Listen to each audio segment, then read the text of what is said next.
Alkene की properties कर रहे हैं, और पिछले वीडियो में बोला था कि आज जिस प्रॉपर्टीज को डिस्कस करेंगे वो प्रॉपर्टीज है oxidation of alkene.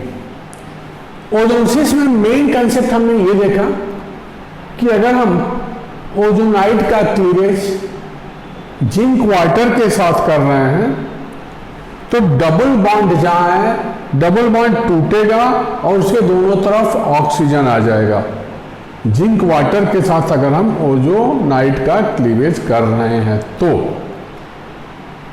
Carbonyl compound बनेगा। डबल बॉन्ड के दोनों तरफ जितने कार्बन एटम होंगे उन्हीं के करेस्पॉन्डिंग कार्बोनिल कंपाउंड बनेगा। अब हम उसी डबल बॉन्ड के ऑक्सीडेशंस की बात कर रहे हैं। जैसे मान लो हमारे पास ये एल्कीन है,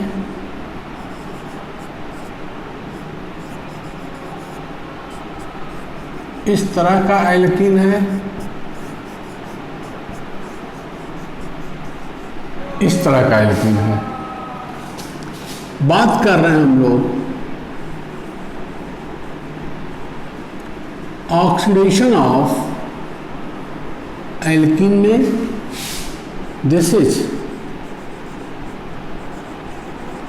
terminal alkene, this is also terminal alkene and this is non-terminal alkene। Terminal का मतलब होता है डबल बॉन्ड स्टार्ट हो रहा है फर्स्ट कार्बन एटम से। ऑक्सीडेशन ऑफ एल्कीन में अगर हम रिएजेंट की बात करें तो डबल बॉन्ड को ऑक्सीडाइज करता है एसिडिफाइड कैमेरोफोर सॉल्यूशन या acidified K2Cr2O7 potassium dichromate solution या CrO3 acidified chromium oxide solution. ये सब क्या करते हैं? डबल और ट्रिपल बॉन्ड को ऑक्सीडाइज करते हैं। यहां हम डबल बॉन्ड के ऑक्सीडेशन की बात कर रहे हैं। बेटा तरीका यह है कि डबल बॉन्ड के दोनों तरफ जितने कार्बन एटम होंगे उनका एसिड सब्जेक्टेड टू कि डबली बॉन्डेड कार्बन पर हाइड्रोजन हो। अगर डबली बॉन्डेड कार्बन पर हाइड्रोजन नहीं है, जैसे ये स्ट्रक्चर है, तो इसका कीटोन और इस कार्बन का एसिड। टर्मिनल एल्कीन वर्ड का यही मतलब हुआ बेटा कि टर्मिनल एल्कीन ऑक्सीडेशन से वन कार्बन एसिड के बजाय CO2 और वाटर देता है, ये ध्यान देना है। तो ये दे देगा RCOOH, CO2 and water, not formic acid. Double bond के दोनों तरफ जितने कार्बन एटम होंगे उसके करेस्पॉन्डिंग एसिड बनेगा सब्जेक्टेड टू कि डबली bonded carbon is having hydrogen. जैसे अगर यही ऑक्सीडेशन इसका करें तो ये भी एसिड और ये वाला भी एसिड RC, तो ये कार्बन किस में कन्वर्ट हो रहा है? COOH ग्रुप में, क्योंकि यहां हाइड्रोजन है। लेकिन अगर डबली बॉन्डेड कार्बन पर हाइड्रोजन नहीं है तो क्या देगा? कीटोन। जैसे देखो इस कार्बन पर हाइड्रोजन नहीं है तो ये दे दिया, ये करस्पॉन्डिंग कीटोन है क्या? ये टर्मिनल। इस टर्मिनल क्या देगा? CO2 और H2O प्रोडक्ट देगा। उल्टा देखो, ये प्रोडक्ट दिया रहता है और इससे हाइड्रोकार्बन पता करना है। मानो ये केस A है, B है और C है। Case A, B, C। अगर हम एक एग्जाम्पल दें केस ए से रिलेटेड, जैसे उस हाइड्रोकार्बन को बताओ जो ऑक्सीडेशन से 2-मिथाइल propanoic acid CO2 and water देगा। तो ध्यान दे बेटा, हम इसको लिख लेंगे 2-मिथाइल प्रोपेनोइक एसिड।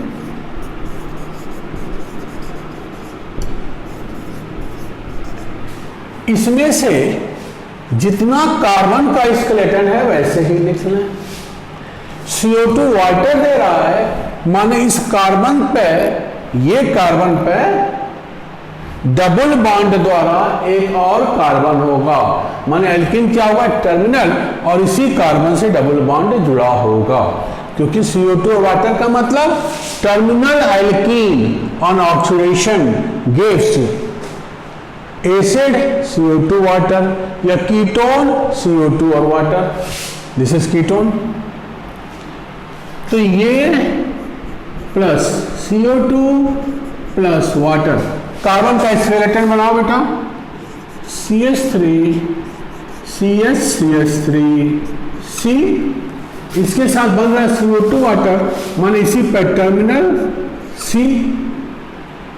अब ये टर्मिनल हो गया। करना क्या है बेटा, ये एसिड है, अब हाइड्रोजन को लाओ यहां ताकि कार्बन की वैलेंसी सेटिस्फाई हो जाए। इस कार्बन की 2 वैलेंसी है तो 2 हाइड्रोजन यहां ले आओ, इस कार्बन की 3 वैलेंसी है तो 1 हाइड्रोजन यहां लाओ, तो ये हो गया आपका ये हाइड्रोकार्बन। या दूसरे तरह से केस बी की बात करें, केस बी,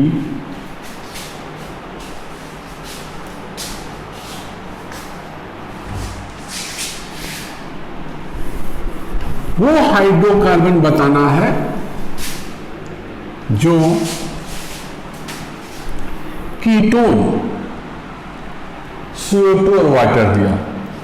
कीटोन है हमारे पास, मान लो पेंटेनोन 2, कौन सा कीटोन, उस हाइड्रोकार्बन को बताना है जो ऑक्सीडेशन से 2-पेंटेनोन CO2 और वाटर। देख बेटा, अगेन CO2 वाटर माने टर्मिनल एल्कीन, कहां होगा डबल बॉन्ड, जिस कार्बन पे ये है, कार्बोनिल ग्रुप के कार्बन पे। तो अगेन इस केस में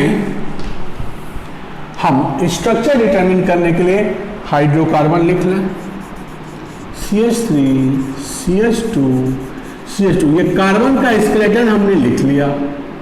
यहां कार्बन स्केलेटन पे जहां ऑक्सीजन, ये डबल बॉन्ड शुरू कर देंगे और टर्मिनल एल्कीन 1 कार्बन। इस कार्बन की वैलेंसी सेटिस्फाइड है, इसकी नहीं है, हाइड्रोकार्बन पता करना है, माने हाइड्रोकार्बन हो गया ये केस बी का। केस सी,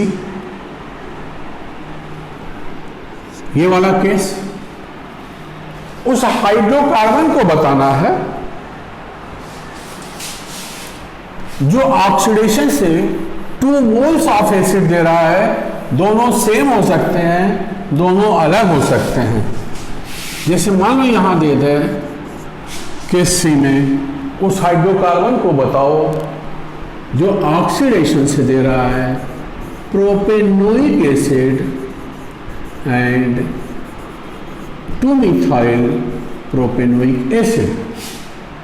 बोलो, बोला था दोनों एसिड हैं, इसका मतलब डबल बॉन्ड के दोनों तरफ जो डबल बॉन्ड है, डबली बॉन्डेड कार्बन पे दोनों एसिड है, इसमें एक हाइड्रोजन जरूर है। तो पहले इस कार्बन और इस कार्बन का स्केलेटन बना करके डबल बॉन्ड से जोड़ रहे हैं, CH3 CH2 C, double bond C, एक कार्बन इसका हुआ। अब इसकी बात कर रहे हैं, डबल बॉन्ड C, फिर CH CH3 CH3, और कुछ इस पे है ही नहीं, अगर कीटोन की बात करते हैं तो यहाँ मान लो यहाँ हम एक CH3 लाते या कीटोन लाते, तो इस कार्बन पर कोई एल्काइल ग्रुप होता, यहाँ कुछ है ही नहीं और हाइड्रोकार्बन की बात कर रहे हैं, तो क्या करेंगे, हाइड्रोजन रखेंगे इस पर। और ये हमें पता है कि अगर ऑक्सीडेशन करते हैं एल्कीन का तो डबली बॉन्डेड कार्बन के दोनों तरफ जितने कार्बन एटम होंगे उनके करस्पॉन्डिंग एसिड बनेगा, subjected to doubly bonded carbon is having hydrogen. अगर हाइड्रोजन नहीं है तो जैसे ये एग्जांपल है तो इसका कीटोन। तो ये था एक एल्कीन, वन एल्कीन माने oxidation product of CnH2n, one Dabali bonded carbon containing hydrocarbon. तो क्या हुआ, एल्कीन का ऑक्सीडेशन प्रोडक्ट है।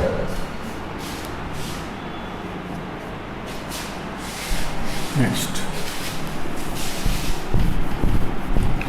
अब क्वेश्चंस कैसे होते हैं अगर हम उसका ध्यान दें।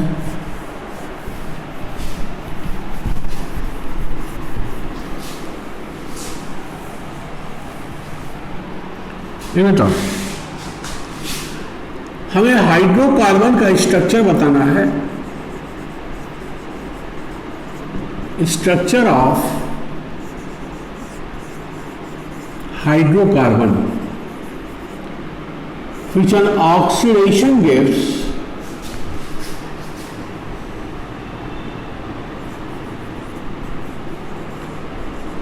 butane dioic acid and ethane dioic acid. Common name, this is succinic acid and this is oxalic acid. देखो हाइड्रोकार्बन को बताना है जो ये और ये दे रहा है, तो क्या करेंगे बेटा,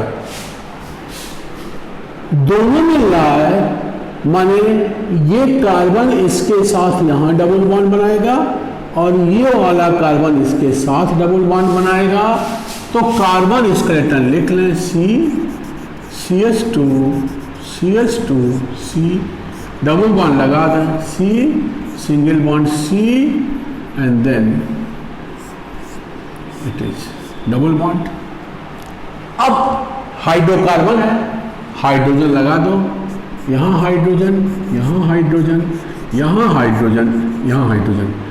डबली बॉन्डेड कार्बन पे दोनों तरफ हाइड्रोजन है, तो ऑक्सीडेशन से ये भी COH, ये भी COH, ये भी COH और ये भी COH, ये आपका हाइड्रोकार्बन हुआ।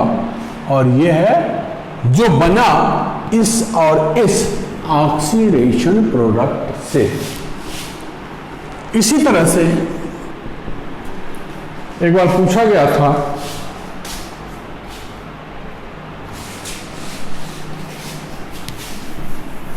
दूसरा सवाल,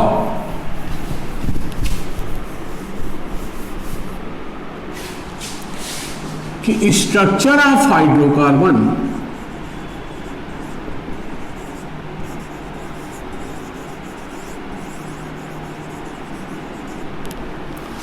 A, which an oxidation gives adipic acid CO2 water and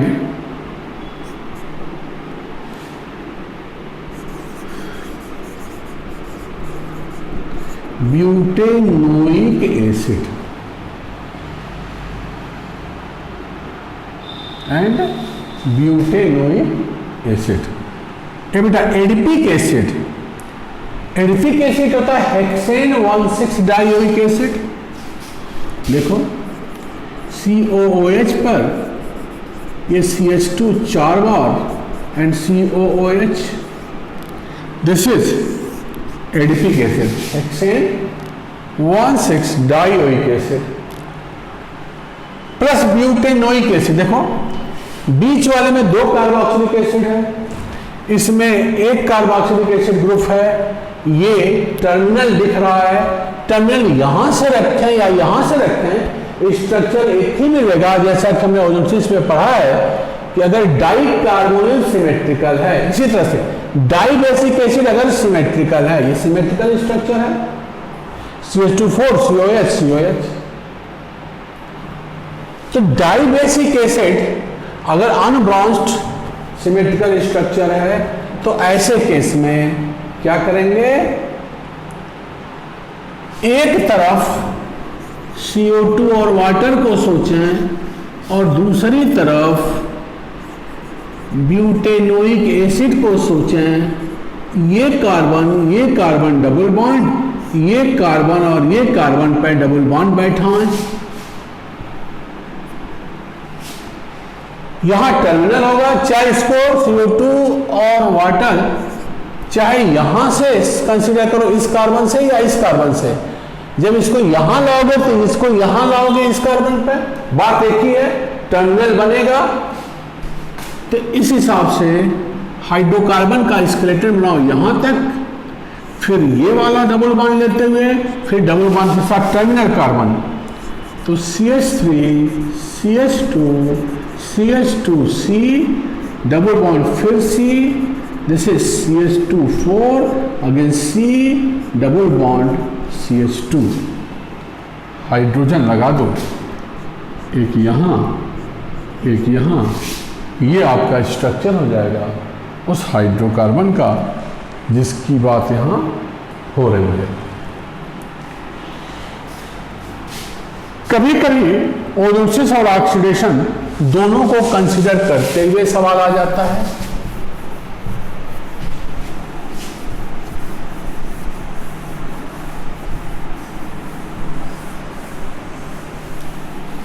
देखो बेटा, कोई हाइड्रोकार्बन है,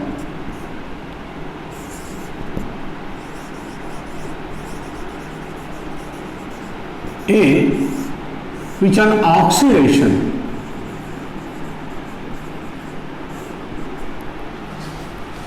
gives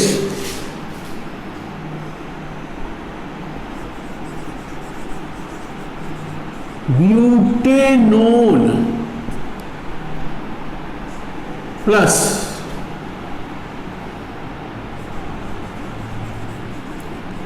butanoic acid।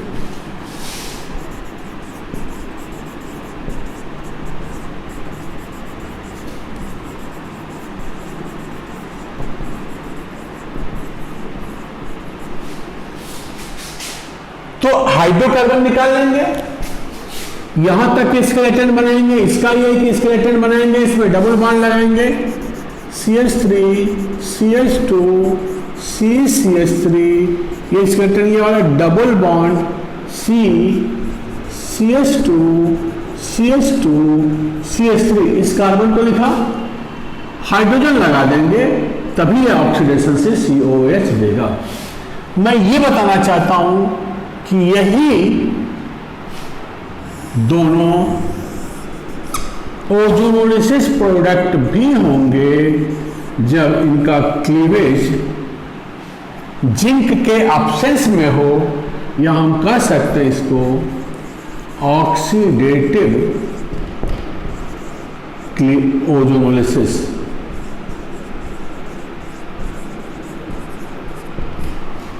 वही प्रोडक्ट देता है जो ऑक्सीडेशन का प्रोडक्ट होगा। तो ध्यान दीजिए, ऑक्सीडेटिव ओजोनोलिसिस और ऑक्सीडेशन प्रोडक्ट सेम होता है।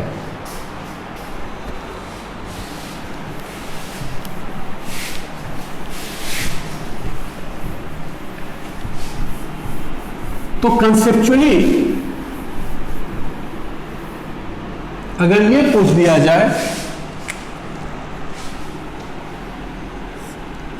अब स्ट्रक्चर दिया हो हाइड्रोकार्बन का, ये हाइड्रोकार्बन है, ये ऑक्सीडेशन से क्या देगा, ये ओजोनोलिसिस से क्या देगा,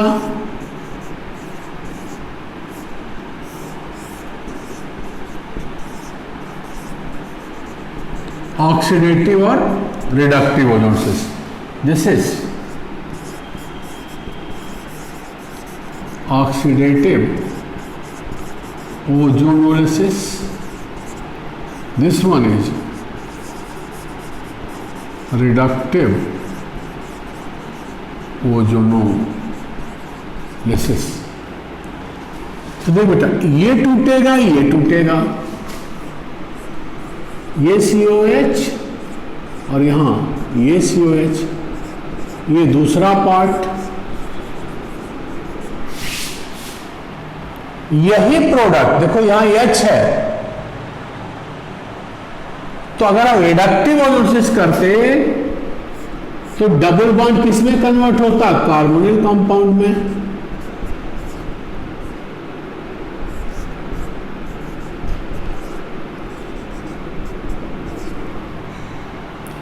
लेकिन अगर इसका ऑक्सीडेटिव ओजोनोलिसिस जैसे ये वाला रिएक्शंस करते तो यही कार्बोनिल कंपाउंड दोनों एल्डिहाइड है किसमें कन्वर्ट हो जाता?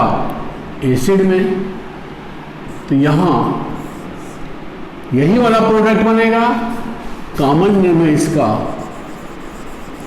Malonic acid, 3 carbon dibasic acid है मैलोनिक एसिड।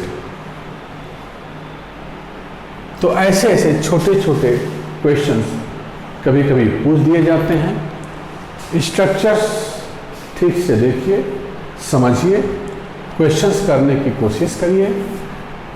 आज हम लोग ऑक्सीडेशन ऑफ एल्कीन की बात कर लिए। कुछ मिसलेनियस क्वेश्चंस हैं, इंफॉर्मेशंस हैं, जो अगले वीडियो में हम लोग डिस्कस करेंगे और एल्कीन ख़त्म हो जाएगा। उसके बाद नेक्स्ट वीडियो के बाद हम लोग एल्काइन शुरू करेंगे। तो वीडियो को लाइक करिए, चैनल को सब्सक्राइब करिए। कोई डाउट है तो डिस्क्रिप्शन बॉक्स में ज़रूर पूछिए। मेरी किताब पढ़नी है जो बेसिकली बहुत कंसेप्चुअली बहुत हेल्प करेगा, तो उस किताब का लिंक भी डिस्क्रिप्शन बॉक्स में दिया गया है।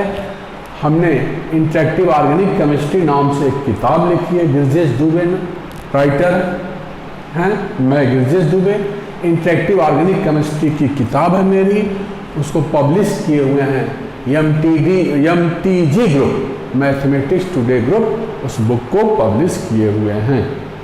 तो थैंक यू बेटा, वीडियो को लाइक करिए और चैनल को सब्सक्राइब करिए।